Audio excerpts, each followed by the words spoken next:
Hai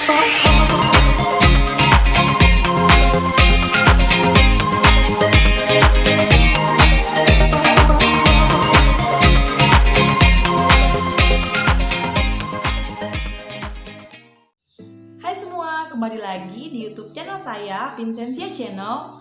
Pada video kali ini, saya akan membahas tentang mitos dan fakta seputar anak psikologi. Untuk teman-teman yang sekarang masih sebagai mahasiswa di Fakultas Psikologi, kira-kira punya juga nggak nih pengalaman yang sama dengan pengalaman saya?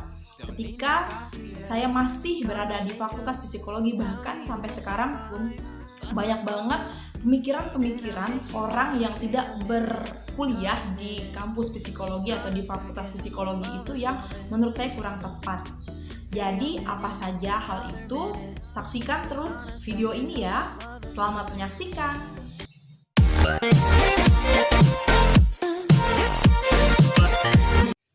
Jadi ada 5 mitos dan fakta seputar anak psikologi ini ya. Ini yang sudah saya rangkum berdasarkan pengalaman saya. Mungkin teman-teman yang lain itu punya pengalaman yang berbeda dari saya. Boleh banget ditulis di kolom komentar ya, kalau ini pengalaman pribadi saya. Yang pertama itu adalah biasanya anak psikologi itu dianggap bisa baca pikiran. Pengalaman pribadi saya biasanya misalnya nih saya berkenalan dengan orang baru ataupun orang itu baru mengetahui kalau saya ini kuliah di fakultas psikologi, itu biasanya kalau baru bertemu pertama kali lagi tuh sering bilang begini, kamu anak psikologi kan? Bisa dong berarti baca pikiran saya, kira-kira sekarang ini saya lagi mikirin apa? Beneran, saya bingung banget kalau ditanya kayak gitu. Mau jawab apa? Ya masa iya aku kayak cenayang yang bisa baca pikiran orang gitu kan, bingung juga gitu. Kira-kira teman-teman punya nggak pengalaman yang sama dengan saya seperti itu? Terus yang kedua yang juga sering saya alami juga ya, itu adalah saya diminta untuk membaca masa depan. Lebih bingung lagi ya, baca pikiran aja aku bingung, gimana disuruh baca masa depan coba? Baca masa depan. Jadi kadang-kadang tuh dibilangin seperti ini, anak psikologi kan, kira-kira menurutmu nanti aku tuh bakal jadi apa ya? Masa depanku seperti apa ya? Itu sering banget juga ya. Jadi kadang-kala itu aku isengin tuh kayak gini, aku isengin aja. Bentar ya, aku lihat dulu. Kayaknya masa depanmu ini tuh buram, nggak terlihat. Itu suka kadang-kadang sih tak isengin kayak gitu. Tapi kira-kira kalau teman-teman yang kuliah di fakultas psikologi ini ditanya seperti itu, apa nih jawaban dari teman-teman? Boleh dong komen di kolom komentar ya. Jadi yang ketiga itu adalah terkait dengan anak psikologi dianggap bisa baca kepribadian. Misalnya aja nih, kalau baru bertemu pertama kali biasanya, wah anak psikologi ya, kira-kira menurutmu aku ini orangnya seperti apa? Aku pemalu, aku kurang percaya diri, atau aku ini kepribadiannya gimana nih? Nah itu sering banget juga ditanya seperti itu ya. Terkait dengan yang pertama tadi ya juga ya, baca pemikiran.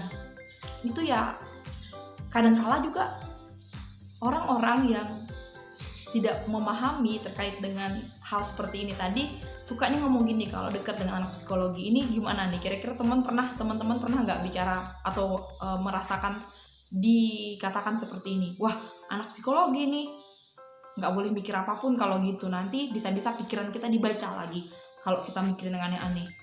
Atau wah jangan deket-deket deh sama anak psikologi, hati-hati nanti bisa-bisa pikiran kita dibaca. Wah itu pengalaman banget loh, aku pernah banget dibuat seperti itu gitu. Beneran merasa nggak nyaman sih sebenarnya ketika ada yang berpikir bahwa kita seperti itu. Aduh gimana nih dengan teman-teman yang kuliah di fakultas psikologi? Pernah juga nggak dipikir seperti itu? Aduh, bingung banget beneran. Terus yang keempat, ini terkait dengan prospek kerjanya. Biasanya anak psikologi itu dianggap ketika lulus itu selalu bekerjanya itu di rumah sakit ataupun ngurusin orang gila sih. Itu yang paling sering ya, di rumah sakit jiwa dan ngurusin orang gila. Itulah pemikiran mereka terkait dengan anak psikologi, dan saya juga sering banget digitukan. Wah, nanti kalau sudah lulus meski kerjaan kamu ngurusin orang gila gitu. Atau misalnya ada kita lagi main nih, lagi jalan kemana, tiba-tiba mungkin ada orang yang memang orang gila di pinggir jalan. Sudah nih, anak psikologi lah yang disuruh, itu tuh katanya, itu tuh kerjaanmu tuh, ngurusin tuh. Itu sering banget aku alami. Gimana nih dengan teman-teman? Sama nggak dengan pengalaman aku? Lalu yang kelima itu dianggap sebagai ahli psikotes. Jadi tidak jarang anak psikologi itu dianggap sebagai orang yang paling mengetahui tentang psikotes. Jadi nggak jarang juga nih pengalamanku, kalau misalnya ada teman yang mau psikotes itu biasanya selalu bertanya sama saya, bantu dong, besoknya aku mau psikotes, kasih tahu dong kira-kira kisi-kisinya apa. Atau menurutmu kalau aku gambar pohon bagusnya itu seperti apa ya? Itu sering banget itu pengalamanku ya. Kira-kira teman-teman yang sekarang sedang kuliah sebagai mahasiswa psikologi punya nggak pengalaman yang sama dengan saya?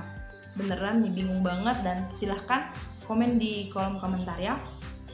Nah, ini yang harus semuanya tahu ya. Ada fakta-fakta terkait dengan 5 hal tadi. Apa aja sih fakta-faktanya? Yang pertama, kedua, dan ketiga ya. Karena tadi hampir sama. Yang pertama tadi adalah baca pikiran orang, lalu bisa baca masa depan, lalu juga bisa tahu kepribadian ya. Jadi ini saya rangkum ya. Fakta yang pertama itu adalah kita tuh nggak bisa baca pikiran kalian. Kita itu juga tidak tahu masa depan kalian, dan juga terkait dengan kepribadian.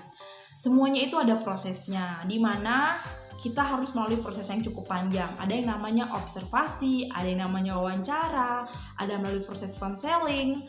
Nah, dari situ semua kita akan menggali informasi terkait kliennya kita, latar belakangnya, lalu latar belakang permasalahannya. Kita semuanya menggalinya di proses itu ya. Nanti kalau memang dibutuhkan orang ketiga untuk kita mengetahuinya, itu pasti akan kita hadirkan. Jadi nggak serta-merta begitu kalian datang ke kita tuh langsung tahu bahwa apa sih yang kalian pikirin sekarang misalnya. Terus kepribadian kalian itu seperti apa. Itu nggak serta-merta ya, tapi ada prosesnya. Bahkan ada tesnya juga, di mana kita juga melakukan tes kepribadian misalnya. Sehingga kita bisa mengetahui kalian itu ternyata orangnya seperti ini ya. Kalian tuh orangnya ekstrovert ya, kalian tuh orangnya introvert, atau kalian juga orangnya cukup percaya diri. Nah, itu misalnya seperti itu. Jadi semuanya itu melalui tahapan-tahapan. Jadi nggak serta-merta langsung kita langsung tahu gitu. Semuanya itu nggak mungkin. Terus terkait dengan masa depan kalian, yang lebih tahu tentang masa depan kalian ya kalian sendiri, bukan kalian konsultasi ke psikolog ataupun konsultasi ke anak psikologi misalnya gitu ya.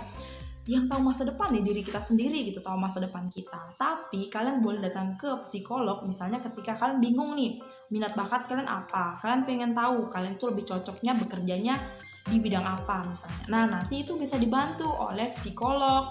Jadi dengan begitu kalian itu lebih yakin lagi dengan kemampuan kalian dan dengan bidang yang akan kalian tuju gitu ya. Jadi nggak serta-merta juga kita langsung tahu masa depan kalian seperti apa.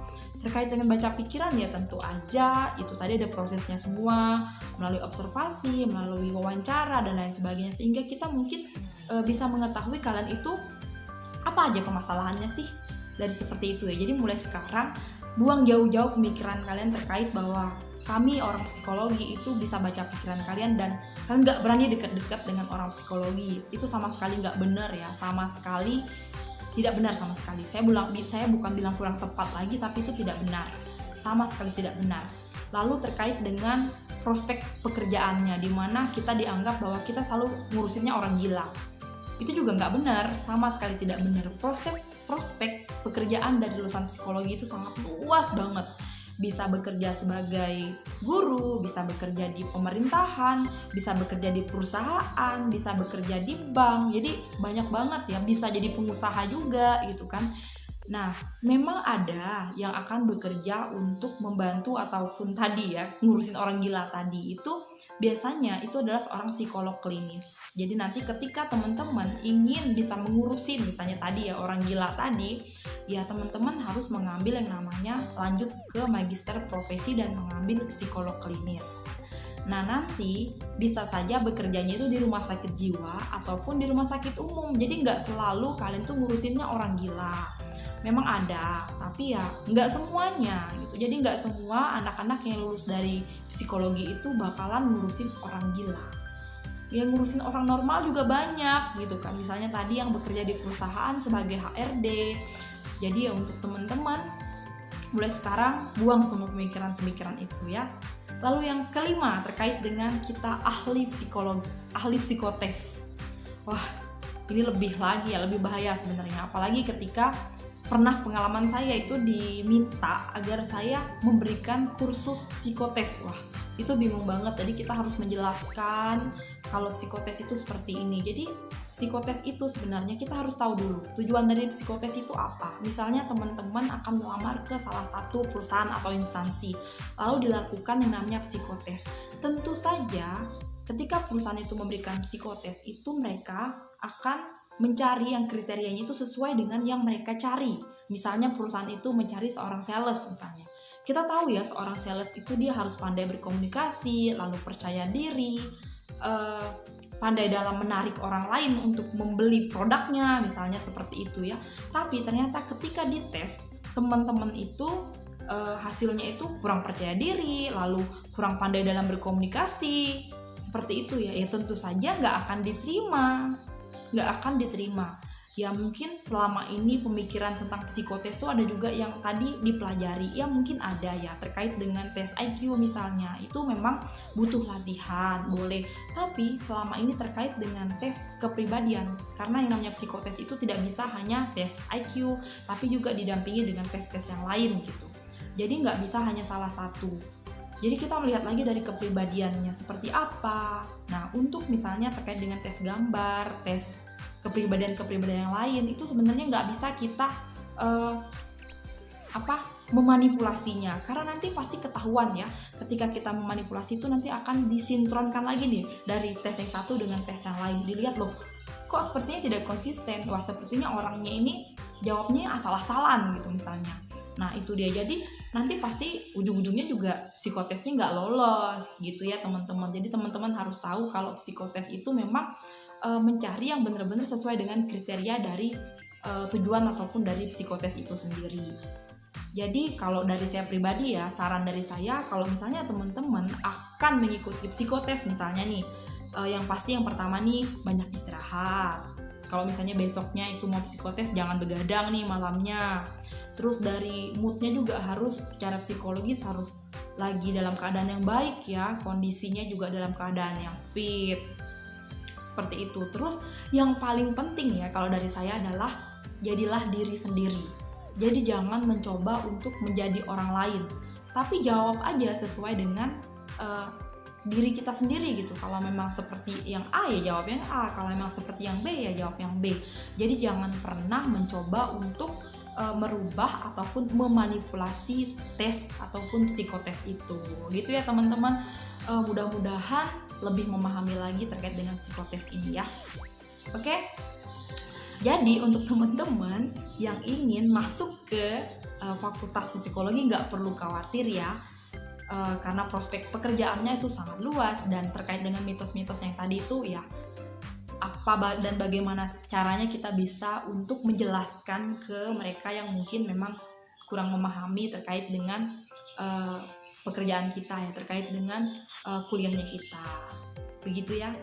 Oke, untuk teman-teman yang sekarang sudah sebagai mahasiswa psikologi, boleh banget, pengen banget nih aku dengerin, pengen tahu banget komentar kalian terkait dengan mitos-mitos ini dan pengalaman kalian. Jadi tolong banget komen di kolom komentar ya.